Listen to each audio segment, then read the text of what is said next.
Assalamu alaikum. You might notice that my Instagram post isn't quite as graphically colorful as normal because I'm in a hard to reach place at the moment, so I don't have the luxury of my computer to make nice graphics and that sort of thing. I'm busy doing my outreach work, so I haven't been able to quite post as much. And there's a bit of me that said, oh, maybe not as many people will hear this. But as soon as I get those thoughts, I come back to thinking, well, Allah has designed this already as perfectly as He intended. Messages will reach whoever they need to reach by Allah's hand. So I have no fear whatsoever.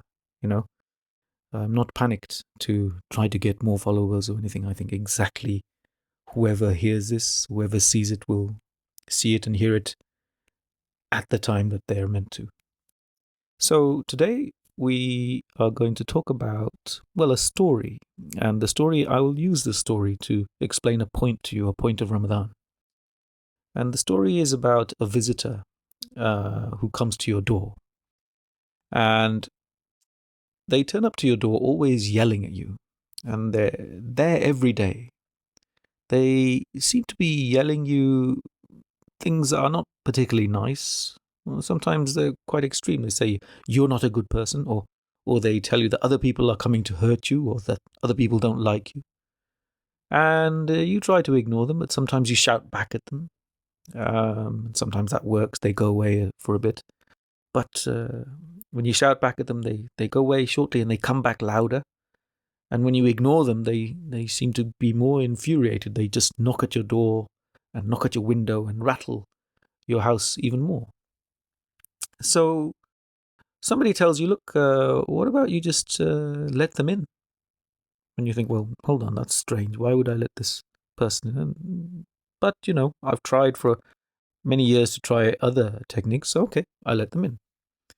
And we just, what? Let them in and do what? Just let them talk, let them shout, see what happens. So you go, okay, fine. You let them in.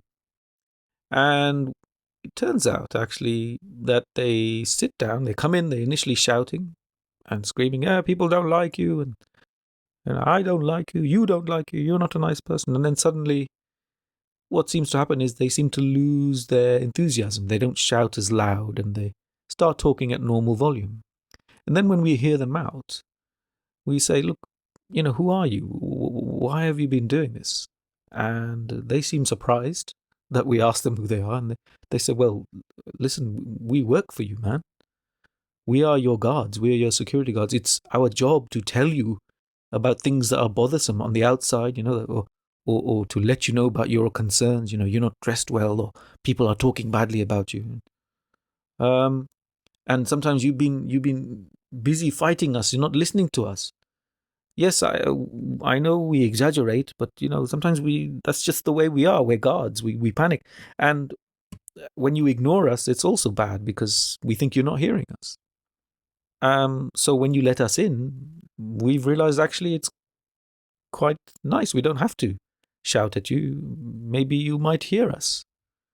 So it turns out actually, when you step back from this, that when you've let them in, they've talked themselves out, they lose their energy, and by not responding to them, not by not ignoring them. You are hearing them, but you're just not responding. You seem to find peace.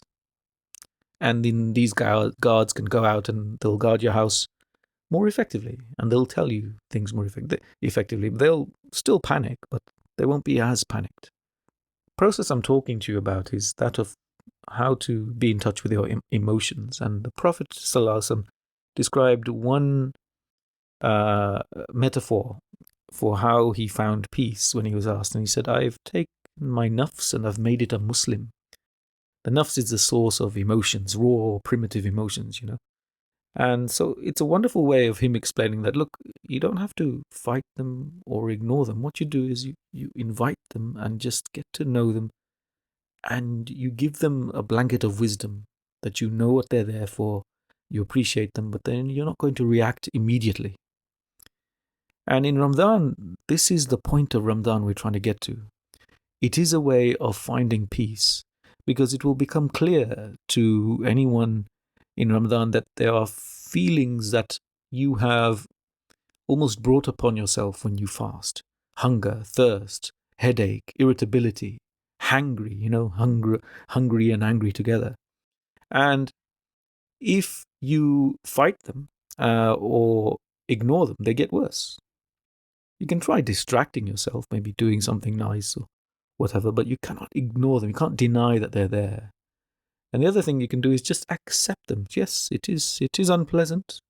I'm feeling hungry, but it's probably not true hunger. If you read my book, Tayyib, you'll see that there's at least 3 or 4 types of false hunger. So you just let them be, and you'll find actually a lot of your tension diminishes. So there's the point to how to handle emotions and how Ramadan can teach us peace.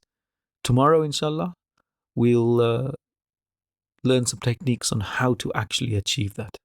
And I'll share with you some more of Mufti Menk's discussions with myself on these sorts of issues. See you soon, inshallah.